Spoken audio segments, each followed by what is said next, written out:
Hello, I'm Eric Singer, Gazette.com, and we're continuing our coverage of Colorado Decides, the primary election 2014. One race has formally been decided, and it affects so many Southern Colorado voters. John Schroyer, veteran political reporter with the Gazette, joins me now, and Doug Lamborn has held on to his seat for the GOP nomination to face Major General Irv Halter in the November election.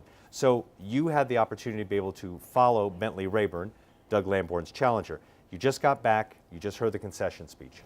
Yeah, Lamborn held on by the skin of his teeth. He was leading the entire evening by just a couple percentage points. It wound up being a 6-point spread at the end of the night, and that the story more than anything probably at this point is just the margin, the tiny margin of victory that this four-term incumbent won a primary by, and that just seems like it paves the way for yet another primary challenge in 2 years down the road. I was talking to a couple of people tonight at the Rayburn camp who were already tossing about different names of local politicians that they would probably back and who could probably raise a good bit of money and campaign for a much longer span of time than Rayburn actually did.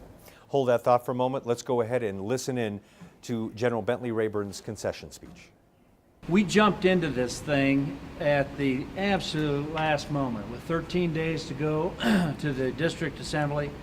We did very well. Now, this race was called pretty late, roughly about 10:30 when the last batch of information was sent in for El Paso County and the El Paso County Clerk and Recorder.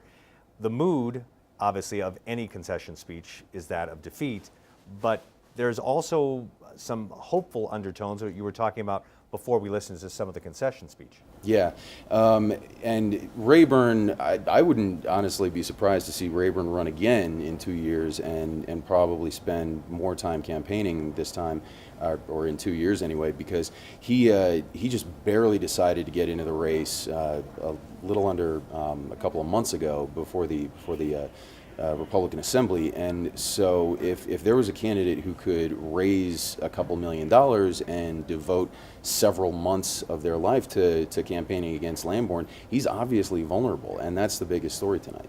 All right, and you heard that.